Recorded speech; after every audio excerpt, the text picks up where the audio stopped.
జై శ్రీరామ్. శ్రీమాత్రే నమః. శ్రీ గురుభ్యో నమః. 2025 సంవత్సరం జూలై నెల 6వ తారీఖు నుంచి 2025 సంవత్సరం జూలై 12వ తారీఖు వరకు కూడా ఈ వారం యొక్క వార ఫలాలు ద్వాదశ రాశుల వాళ్ళకి, ద్వాదశ లగ్నాల వాళ్ళకి ఒకసారి మనం పరిశీలిద్దాము. ఈ గ్రహగతులు ఫస్ట్గా ప్రథమంగా గ్రహగతులు చూద్దాము. వృషభ రాశిలో శుక్ర భగవానుని సంచారము, మిథున రాశిలో రవి గురుల సంచారము, కర్కాటక రాశిలో బుధదేవుని సంచారము, సింహరాశిలో మంగళ్ మరియు కేతు సంచారము, కుంభరాశిలో రాహు భగవానుడి సంచారము, ఆఖరిదైన మీనరాశిలో శనీశ్వరుని సంచారము. అన్ని రాశుల్ని చాలా వేగంగా చుట్టూ వచ్చే ప్లానెట్ చంద్ర భగవానుడు. ఈయన ఈ వారంలో తులారాశి నుంచి మకర రాశి వరకు ఆయన సంచారం సాగుతుంది. ఇవి గోచార గ్రహాలు ఈ రాశుల్లో స్థితులై ఉన్నాయి. అన్నిటికంటే ఉత్తమమైన అంశం ఏంటంటే మన వేదిక్ డే స్టార్ట్ అయ్యేది ఆదివారం నుంచి. ఇది మనకి తెలుసు కదా. ఆదివారము ఏకాదశి తిథి వచ్చింది. దీన్నే తొలి ఏకాదశి, శయన ఏకాదశి అంటాము. అంటే ఈ వారం ప్రారంభమే చాలా శుభాంశాలతోటి ప్రారంభమైంది. ఈ వారం రవి బలం అత్యద్భుతంగా ఉంది. దానికి కారణం ఏంటంటే తొలి ఏకాదశి నుంచి మనకి ఈ వీక్ ప్రారంభం అవడము సూర్యనారాయణమూర్తి బలాన్ని ద్వాదశ రాశుల వారందరికీ కూడా చాలా చక్కగా సూచిస్తూ ఉంది. అందులో మనం గోచారంలో కూడా చూసుకుంటే సూర్యనారాయణమూర్తి దేవగురువర్యులైన బృహస్పతితోటి కలిసి మిథున రాశిలో సంచారం చేస్తూ ఉన్నారు. సో ఈ వారము ఇంకా తర్వాత ఉత్తరాయణ పుణ్యకాలము అయిపోయే సమయంలో కూడా ఉన్నాం. తర్వాత దక్షిణాయన పుణ్యకాలం ప్రారంభం అవుతుంది. ఇన్ని విశేషాంశాలు ఈ వారంలో మనకి సూచిస్తూ ఉన్నాయి. ఈ వారంలో మనము అంటే శుక్ర భగవానుడు కూడా చాలా ప్రశాంతంగా ఉన్నాడు. ఆయన స్వరాశి అయిన వృషభ రాశిలో ఆయన సంచారం చేస్తూ ఉన్నాడు.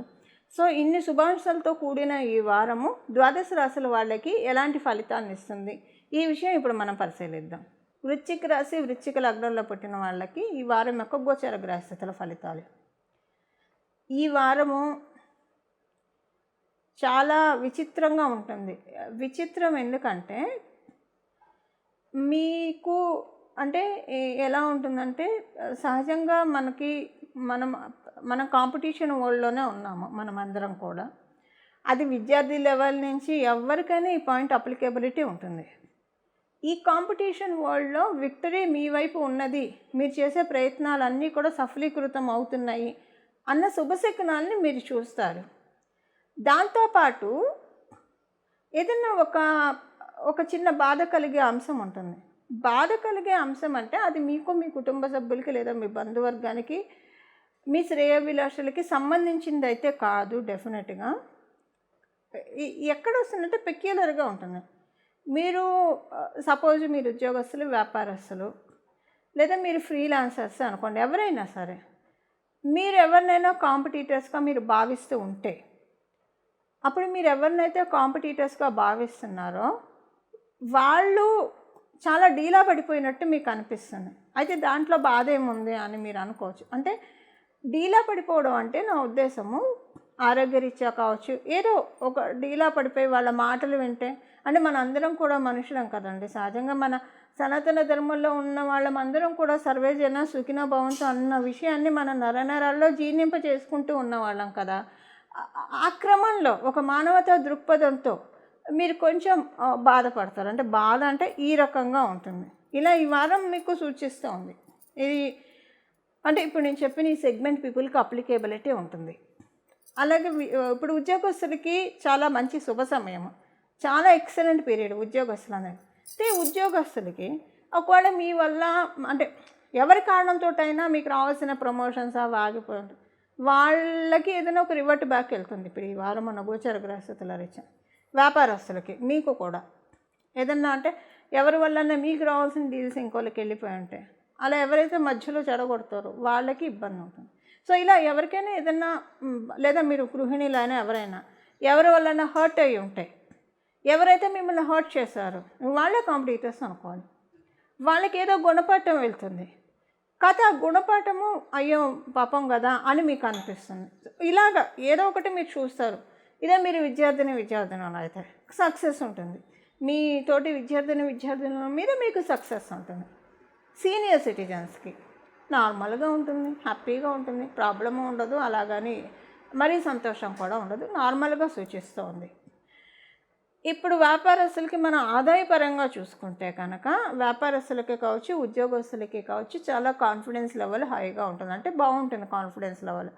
ఇప్పుడు సంతోషం సగం బలం అంటాం, అలా సంతోషం సగం బలంగా ఉంటుంది. మనం ఇక్కడ అన్నీ లింక్ ఉంటాయి, ఇంటర్లింక్ ఉంటాయి. సంతోషం ఎప్పుడు ఉంటుంది? మనకు అన్నీ ఉంటే సంతోషం ఉంటుంది. మానసిక ఆనందం, శారీరక ఆరోగ్యం, డబ్బు పరంగా బాగుంటే. అసలు సంతోషం అంటే ఏంటి? మనకు అన్నీ బాగుంటే, నిండుకుండలాగా ఉంటే సంతోషం. అది లిటరల్ సంతోషం, అసలైన సంతోషం. అది మీరు ఉద్యోగస్తులు అవ్వచ్చు, వ్యాపారస్తులు అవ్వచ్చు, గృహిణీలు అవ్వచ్చు. సంతృప్తికరమైన ఆనందాన్ని, సంతోషాన్ని అనుభవిస్తారు. ఏదో ఒక్క విషయంలో సంతోషపడడం అని కాదు, in all aspects of your life. కానీ ఈ వారం గ్రహస్థితులు దీవిస్తున్నాయి, అది మీరు చూస్తారు. మీ జన్మస్థితులు, గ్రహస్థితులు బాగా అనుకూలంగా ఉంటే ఈ ఆనందం డబుల్ బోనన్సాగా ఉంటుంది. అసలు మీ జన్మ స్థితులు సహకరించకపోయినా చూస్తారు మీరు, డెఫినెట్గా సంతోషం అయితే పడే తీరుతారు. అది ఈ వారం మీకున్న ప్రామిస్. ఇది ఈ వారం ఉన్న గోచార గ్రహస్థితుల ఫలితం వృశ్చిక రాశి, వృశ్చిక లగ్నంలో పుట్టిన వాళ్ళకి. ఈ వారము ద్వాదశ రాశులు వాళ్ళు చేసుకోవాల్సిన పరిహారము, సూర్యనారాయణమూర్తి బలం అత్యద్భుతంగా ఉండడం వలన ఈ వారం మొత్తం కూడా సూర్యనారాయణమూర్తి ఆరాధన చాలా మంచి ఫలితాన్ని ఇస్తుంది. ఏకాదశి ఆదివారంతో కూడి వచ్చింది మనకి. అంటే మనం చాలా రకాలైన పూజలు చేస్తూ ఉంటాము. ఇది అంటే కొన్ని విశేషమైన సమయాల్లో కొన్ని చేయడం వల్ల అవి ఎప్పుడు చేసినా మనకు కలిసి వస్తాయి. కానీ కొన్ని విశేషమైన రోజుల్లో చేయడం వల్ల పట్టు ఎక్కువ ఉంటుంది. అందులో ఒకటి రామదేవుని కథ. అంటే మీ అందరికీ కుదిరితే చేయడానికి ప్రయత్నించండి. మీరు ఏ పూజా స్టోర్స్కి వెళ్ళినా రామదేవుని కథ అనే బుక్ దొరుకుతుంది. అదేంటంటే 5 గురువారాలు 5 ఆదివారాలు చేయాలి. ఇంటికి మామిడి తోరణాలు కట్టాలి, ఆవు నెత్తితో దీపారాధన చేయాలి, ఆవు పాలు, గోధుమ నూక, పంచదార కలిపి ప్రసాదం చేసి ఉడికించి 5 ఉండలు చేసి ఒక కుండ రామచంద్రమూర్తికి, ఒక కుండ బ్రాహ్మణుడికి, ఒక కుండ ముత్తైదుకి, ఒక కుండ బంధుమిత్రాదులకి, ఒక ఉండ పంచిపెట్టి మనం ఒక ఉండ తినాలని చెప్పి అందులో కథలో ఉంటుంది. మనకి ప్రొసీజర్ అంతా కథలో ఉంటుంది. ఇది చాలా అంటే చాలా మంచి ఫలితాన్ని ఇస్తుంది. సూర్యనారాయణమూర్తి బలాన్ని లిటరల్గా పెంచేస్తుంది. ఇక్ష్వాకుల వంశ తిలకుడు కదా రామచంద్రమూర్తి. ఇక్ష్వాకుల వంశానికి ఆరాధ్య దైవం ఎవరు? సూర్యనారాయణమూర్తే కదా. ఒక్కసారి మీరు అంటే ఇది నేను చేశాను, చాలామందికి చెప్పడం కూడా జరిగింది. ఇది చేసిన తర్వాత చాలామంది మంచి రిజల్ట్స్ కూడా చూశారు. మీకు చెయ్యాలి అని అనిపిస్తే కనుక ఇది చాలా అంటే చాలా, అంటే అందులో ఏముండదు. రామచంద్రమూర్తి జననము, ఆయన పట్టాభిషిక్తుడు అయ్యే వరకు కూడా బ్రీఫ్గా ఉంటుంది. దశరథ మహారాజుకి 3 భార్యలు, కౌసల్య, సుమిత్ర, కైకేయి. అంటే చాలా బ్రీఫ్గా చెప్తున్నాను. కౌసల్య, సుమిత్ర, కైకేయి. వాళ్ళకి ఎంత కాలానికి సంతానం కలగకపోయేసరికి పుత్రకామేశ యాగం చేసినప్పుడు దేవతలు మెచ్చి పాయస పాత్రను ఇస్తే అది తన భార్యలకు ఇచ్చినప్పుడు 3 మహారాణులు అది భుజించంగానే గర్భవతులు అయ్యారు. నవమాసాలు నిండంగానే చైత్రశుద్ధ నవమి నాడు శుక్లపక్షంలో పునర్వసు నక్షత్రంలో రామచంద్రమూర్తి జననము, అలాగే లక్ష్మణ భర్త శత్రుఘ్నుల జననము. వాడు దినదిన ప్రవర్ధమానులై బాలచంద్రుల వలె వెలుగుతూ ఉన్నప్పుడు దశరథ మహారాజుని విశ్వామిత్ర మహర్షి వచ్చి యాగ సంరక్షణార్థం యాగం చేస్తూ ఉంటే రాక్షసులు, తాటకి మొదలగు రాక్షసులు వచ్చి యాగాన్ని భగ్నపరుస్తూ ఉన్నారు. రక్తము ఇలాంటివి యాగంలో పోస్తూ. సో రక్షణ కోసం రామలక్ష్మణుని పంపించమన్నప్పుడు దశరథ మహారాజు అంగీకరించి వాళ్ళిద్దరిని పంపించడము. అప్పుడు మధ్యలో ముని వాళ్ళిద్దరికీ బల అతిబల విద్యలు, ఈ విద్యలు ఏంటంటే ఆకలి దప్పుని జయించడానికి ఇవి చెప్పి తీసుకువెళ్ళారు. రామచంద్రమూర్తి యాగ సంరక్షణార్థం నిమిత్తం తాటకిని చంపారు. అలాగే శివుని విల్లి వంచి సీతామహాసాధ్విని పెళ్లి చేసుకోవడము, అహల్య శాప విమోచనం చేయడము, కైకవరం చేత 14 ఏళ్ళు వనవాసానికి వెళ్ళడము, అజ్ఞానంతో వచ్చి రావణాసురుడు సీతామహాసాధ్విని చెరపట్టి తీసుకువెళ్ళడము, తర్వాత లంకాపురానికి వెళ్ళడము, లంకా దహనం చేయడము, విభీషణుడికి రావణాసుని వధించి విభీషణుడికి పట్టం కట్టి తిరిగి అయోధ్యకి తిరిగి వచ్చి సుఖంగా పట్టాభిషిక్తులై రాజ్యం వెళ్తూ ఉన్నారు. అంటే మన రామాయణం ఉన్నదే బ్రీఫ్గా ఇందులో ఉన్నది, పట్టాభిషిక్తం వరకు ఉంది. అంటే మనము రామచంద్రమూర్తిని ప్రతి ఆదివారము రామచంద్రమూర్తి కథ బ్రీఫ్గా, అంటే చాలా బ్రీఫ్గా ఉంది కానీ మొత్తం మనకు కవర్ అవుతుంది. మన రామాయణం మొత్తం మనం చదవడం కష్టం ఒక రోజులో. సో ఇండైరెక్ట్గా రామాయణం మొత్తం, అసలు రామాయణం మొత్తం చదవాలి, రామాయణ గ్రంథం మన ఇంట్లో ఉండాలి, అది చేయాలి. ఇది ప్రతి గురువారం ప్రతి ఆదివారము రామచంద్రమూర్తికి సంబంధించిన ఈ కథను చదువుతూ ఉండడం వల్ల హనుమత్ ప్రసన్నతను పొందుతారు. నేనైతే హనుమత్ ప్రసన్నతను పొందాను, ఖచ్చితంగా పొందాను. నేను ఇప్పుడు కాదు, ఇది నేను ఎప్పుడైతే చేశానో ఒక 6 సంవత్సరాల క్రితం, ఒక 10 సంవత్సరాల క్రితం చేశాను. ఇది చేసిన తర్వాత నుంచి నా జీవితంలో వెనక్కి తిరిగి చూసుకునే పరిస్థితులు నాకు ఎప్పుడూ రాలేదు. నేను ప్రతి గురువారం, ప్రతి ఆదివారం అంటే నేను ఆ కథ చదువుకుని అక్షంతలు అయితే వేసుకుంటాను. ఎందుకంటే నాకు అంత సెంటిమెంట్ ఆ కథ.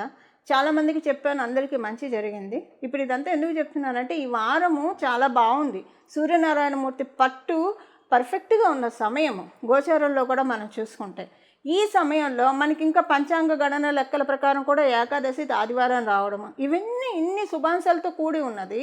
మనందరి జీవితంలో శుభత్వం రావడానికి రామదేవుని కథ మీకు ఏ పూజా స్టోర్స్లో అయినా దొరుకుతుంది. బుక్కులు, భక్తి బుక్కులు అమ్మే షాపుల్లో దొరుకుతాయి. తెచ్చి చేయడానికి ప్రయత్నించండి. 5 గురువారాలు, 5 ఆదివారాలు. ఇవన్నీ మేము చేయలేమండి అని అనుకున్నప్పుడు రామదేవుని కథ అంటే ఇప్పుడు మనం తెలుసుకున్న, ఇప్పుడు నేను చెప్పాను కదా, ఇది మీకు తెలుసు కదా మనకి రామాయణము. అదైనా సరే బ్రీఫ్గా మీ మనసులో నెమరు వేసుకోండి. ఆదివారాలు, గురువారాలు, ప్రతి ఆదివారం, ప్రతి గురువారము. ఈ ఆదివారం నుంచి మొదలు పెట్టండి, చాలా మంచి ఫలితాలు వస్తాయి. ఇవేమీ చేయలేము. శ్రీరామ రామ రామ, శ్రీరామ రామ రామ, శ్రీరామ రామ రామ, ఏదన్నా చేసుకోండి. అంటే మీరు చేసుకుంటారు, మీరంతా నాకు తెలుసు. అందరికీ భక్తిభావం కలవాళ్ళే. భగవంతుడి కోసం టైం అంటే చక్కగా కేటాయించే వాళ్ళమే మనందరం కూడా. సో అంటే సమయాభావాన్ని బట్టి చేయలేకపోతున్నామే అన్న ఆర్తి పడకుండా ఇలాగైనా చేసుకోవచ్చు. ఇలా చేసుకొని చూడండి. ఈ వారం తర్వాత, ఈ వారం నుంచి చాలా సత్ఫలితాల్ని మనందరం ఖచ్చితంగా చూసే తీరుతాము. ఇలా మనందరం కూడా భగవత్ కృప, విశేష కృపకి పాత్రలు అవ్వాలని చెప్పి నేను కూడా మనందరి తరఫున భగవంతుడిని ప్రార్థిస్తూ మంగళం. నమో భగవతే వాసుదేవాయ.